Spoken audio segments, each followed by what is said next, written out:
Picture a voice so rich, so textured, so drenched in soul that every radio programmer who heard it believed they were listening to a black woman. Now imagine the shock when they discovered she was white. This is the story of Teena Marie, a woman who didn't just break barriers. She shattered them into dust and danced on the pieces. The Ivory Queen of Soul, the Lady T, a singer, songwriter, producer, and legal revolutionary who rewrote the rules of the music industry with one hand while holding a microphone in the other. And when she died at 54, her daughter found her body in their Pasadena home on a December morning, leaving behind a legacy that still echoes through every artist contract signed today. This is a story about talent so undeniable it transcended race, about a friendship that burned like fire and desire, about a legal battle that freed thousands of artists, and about a woman who never apologized for who she was. If you love uncovering hidden legends like this, don't forget to like and subscribe to Legends Underrated. And tell me in the comments, where in the world are you watching from? Let's rewind to March 5th, 1956, Santa Monica, California, a coastal city where the Pacific Ocean kisses the shore and dreams feel possible. Mary Christine Brockert entered the world as the daughter of Thomas Leslie Brockert, a construction worker with callous hands and big dreams, and Mary Ann, a home renovator who could see potential in broken things. They had no idea they just brought a future queen into the world. By the time Mary was 2 years old, she was singing Harry Belafonte's Banana Boat song with perfect pitch and tone. This wasn't a child mimicking sounds she heard on the radio. This was a gift raw, natural, and completely unexplainable. Her parents would watch her in amazement as she carried melodies that most adults couldn't master. Her voice had texture, emotion, depth. It had soul. Her parents recognized they had something special. At 8 years old, they started sending her to auditions across Los Angeles. She landed a role on the Beverly Hillbillies, credited as Teena Marie Brockert, a tap-dancing, singing little girl who charmed audiences. She sang at the wedding of Jerry Lewis's son when she was 10, performing for Hollywood royalty like she'd been doing it her entire life. But beneath the surface of childhood stardom, something far more profound was taking root. In the early 1970s, the Brockert family moved to Venice, California, not the gentrified, tourist-filled Venice you see today, but the gritty, soulful, culturally rich Venice of the 70s. Young Mary found herself living near Oakwood, a historically black neighborhood nicknamed Venice Harlem. And this is where her true education began. She wasn't just visiting black culture, she was living it, breathing it, absorbing it into her bones. The music that poured from homes and churches and corner stores became her soundtrack. The rhythm, the passion, the pain, the joy, it all seeped into her soul. A black woman named Bertha Lynn Jackson became her godmother, providing spiritual guidance and cultural grounding that would shape Mary's entire worldview. She learned that music wasn't just about notes and melodies. It was about feeling, about truth, about connecting to something bigger than yourself. At Venice High School, Mary joined the summer dance production and landed the female lead in the school's production of The Music Man. She wasn't just talented, she was magnetic. From 1974 to 1975, she fronted a local rock band called Trouvere with high school classmates, playing weddings, parties, and shopping centers. She was teaching herself guitar, bass, and congas, building a musical foundation that would later shock the industry. After graduation, she enrolled at Santa Monica College to study English literature, juggling textbooks and auditions, dreaming of something bigger but not quite knowing what shape it would take. And then came 1976, the year a door opened that would change everything. Mary auditioned for a Motown television series about orphans. The project never made it to air. But during that audition, Berry Gordy, the legendary founder of Motown Records, heard her voice, and he knew this girl had something. He signed her as a solo act on the spot, convinced he discovered a diamond. But for the next few years, that diamond sat in Motown's vault. Mary recorded unreleased material with various producers, track after track that never saw the light of day. The label didn't know what to do with her. She was talented, yes. She was undeniable, absolutely. But she was also white, and Motown was a black label built on black music for black audiences. How do you market a white girl singing soul? So Mary waited. She lived with Berry Gordy's brother Fuller, his wife, and their two daughters. She spent time at the Motown offices, hoping for a break, watching other artists come and go while she remained in limbo. The waiting felt endless. The rejection felt crushing. But she didn't give up. And then Rick James walked into a rehearsal room at Motown headquarters and heard someone singing at a piano. The voice stopped him in his tracks. He followed the sound down the hallway, through the door, and into a room where he found this short, munchkin white girl, as he later described her, with a voice that could shake heaven and wake the dead. Never in my life had I heard such a range with so much passion, James later said. I heard this girl singing her ass off. I walked in and here's this white girl. I said, wow, you're really great. Are you on Motown? They talked. He learned her story. And Rick James, already a star riding high on his gold-selling debut Come Get It, made a decision that would change music history forever. He was scheduled to produce Diana Ross, Motown's greatest female star.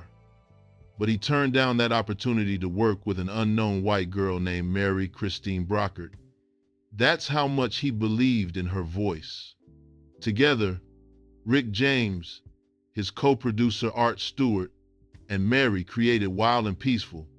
The album was almost credited to Tina Tricin, but they ultimately settled on Teena Marie, a name that would echo through music history. Rick James acted as producer, writer, and collaborator, crafting a sound that was funky, soulful, and completely irresistible. He even gave her a nickname that would stick forever, Lady T. Wild and Peaceful was released March 31st, 1979. The lead single, I'm a Sucker for Your Love, a duet with Rick James, climbed to number 8 on the R&B singles chart and number 102 on the pop chart. But here's the brilliant, controversial twist. Motown didn't put Teena Marie's picture on the album cover. It was a strategic decision. Radio programmers assumed she was black. Audiences assumed she was black. DJs played her on R&B stations without hesitation. The myth continued for months until she and Rick James performed I'm a Sucker for Your Love on Soul Train in 1979. The camera panned to Teena Marie, and America saw her face for the first time. A white woman singing soul music with a voice that could match anyone in the game. The reveal shocked audiences across the country, but Teena Marie didn't flinch. She had found her home in R&B and soul, and she wasn't leaving. She became the first white female guest on Soul Train and would go on to appear 8 more times, more than any other white act. Her romance with Rick James was brief, intense, and turbulent. They were lovers for less than a year, a relationship punctuated by Rick's drug abuse and womanizing. There was even an engagement that lasted only 2 weeks. As Rick later described it, they were like 2 tornadoes, powerful, unpredictable, and impossible to control. But when the romance ended, the musical partnership didn't. They remained friends, collaborators, and kindred spirits for the rest of Rick's life. In 1980, Teena Marie released Lady T, her second album. This time, her portrait was on the cover, a declaration that she was done hiding. The album featured production from Richard Rudolph, the widower of R&B legend Minnie Riperton, who had passed away just months after Teena's debut album was released. Teena had asked Berry Gordy to contact Rudolph because Rick James was unavailable, and she felt unprepared to be the sole producer of her own material. Rudolph had written Now That I Have You for his late wife Minnie, but he offered it to Teena instead. He also co-composed Behind the Groove, which reached number 21 on the R&B chart and number 6 in the UK. The song would later be featured in the Grand Theft Auto Vice City soundtrack, introducing Teena Marie to a whole new generation. That same year, 1980, Teena released Irons in the Fire, an album where she handled all the writing and production herself. This was a rarity at the time for any artist, let alone a woman. The single I Need Your Lovin' became her first top 40 pop hit, peaking at number 37 and number 9 R&B. Teena Marie was no longer just a singer. She was a complete artist, writing, producing, playing instruments, and arranging her own music. But nothing prepared the world for 1981. It Must Be Magic became her highest-selling album with Motown, peaking at number 2 on the R&B albums chart and number 23 on the pop chart. It was her first gold record. The lead single Square Biz, co-written with bassist Alan McGreer, reached number 3 R&B and number 50 pop. But the song wasn't just a hit, it was a cultural moment. Teena Marie rapped on Square Biz after hearing Blondie's Rapture and thinking she could do it better. She name-dropped Sarah Vaughan, Johann Sebastian Bach, William Shakespeare, Maya Angelou, and Nikki Giovanni in her rap, declaring her influences with pride and showing the world that hip-hop could be intellectual, soulful, and fierce. Teena Marie also appeared on Rick James's Street Songs album that year, delivering the unforgettable duet Fire and Desire. It's a song about two former lovers running into each other, reminiscing about what they once had, and sharing one last embrace. The passion in that song is palpable. Legend has it, Teena recorded her vocals in one take while running a fever over 100 degrees. Rick was ready to use another singer, but Teena dragged herself out of bed, marched into the studio sick as a dog, and delivered the performance of her life. Afterward, she was driven straight to the hospital. Rick James and Teena Marie would perform Fire and Desire together one last time at the 2004 BET Awards, a reunion that brought tears to fans who remembered their magic. 5 weeks later, Rick James was dead at 56. But before that heartbreaking loss, Teena Marie faced a battle that would change the music industry forever. Stories like these are why I built Legends Underrated. If you're enjoying this story, don't forget to like the video and subscribe for more untold legends. By 1982, Teena Marie's relationship with Motown had soured. She wanted to release new material. Motown refused. Frustrated and feeling creatively stifled, Teena informed the label she would no longer perform under her contract. In August 1982, Motown and their publishing arm Joe Betty sued her for breach of contract, seeking an injunction to prevent her from working with anyone else. Teena countersued, arguing that Motown had violated their agreement by refusing to release her music. The legal battle dragged on for nearly 2 years and cost Teena almost $1 million in legal fees. But she won. The court ruled in her favor, and the result was the Brockert Initiative, a landmark California law that made it illegal for a record company to keep an artist under contract without releasing new material for that artist. If a label wouldn't let you work, they couldn't hold you hostage. Artists could now sign with another label instead of being held back by an unsupportive one. Teena Marie didn't set out to change the industry. As she later said in a Los Angeles Times article, "It wasn't something I set out to do. I just wanted to get away from Motown and have a good life." But it helped a lot of people, like Luther Vandross and the Mary Jane Girls and a lot of different artists, to be able to get out of their contracts. The Brockert Initiative is still on the books today, protecting artists from predatory contracts. Teena Marie left Motown as the label's most successful white solo act. But more importantly, she left as a trailblazer who fought for artists' rights. In the fall of 1982, Epic Records, a subsidiary of Columbia Records, signed Teena Marie to a worldwide deal that also allowed her to establish her own publishing company, Midnight Magnet. She released Robbery in 1983, a concept album featuring the hit Fix It, which reached number 21 R&B.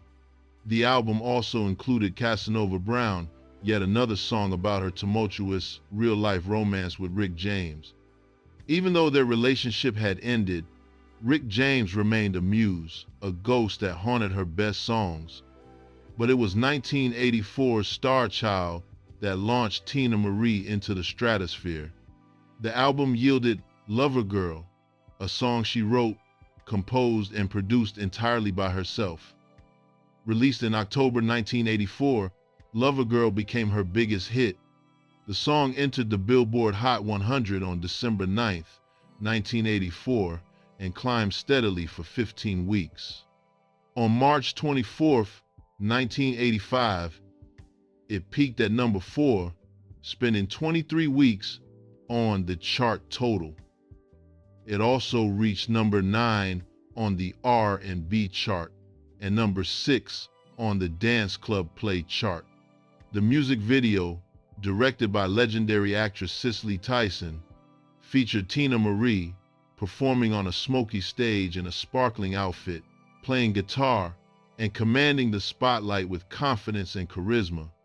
The video aired heavily on MTV and BET, introducing Teena Marie to a broader pop audience.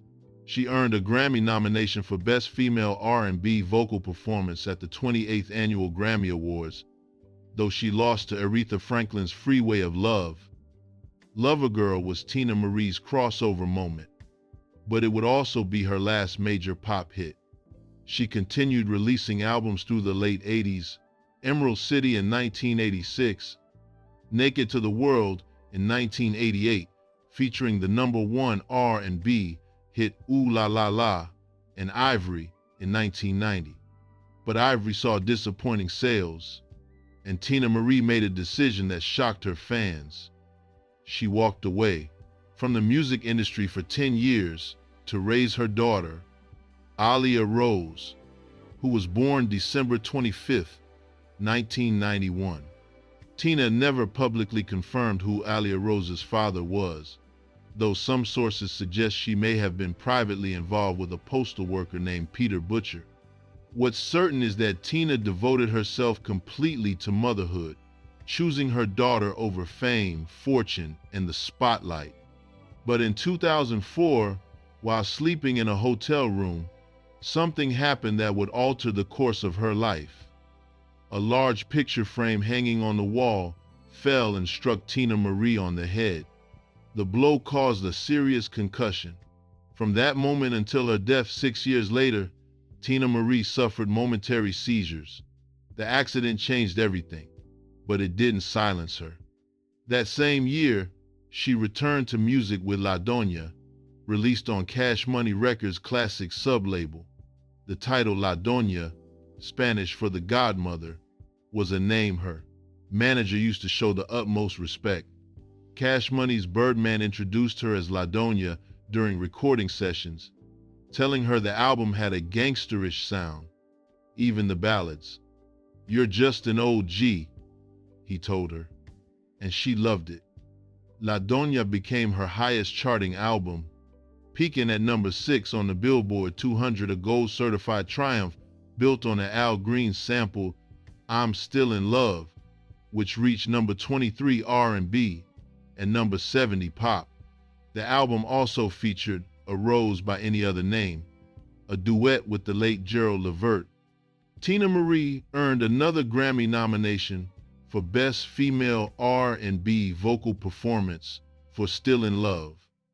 She released Sapphire in 2006, reuniting with Smokey Robinson, one of her primary musical idols on the tracks God Has Created and Cruise Control.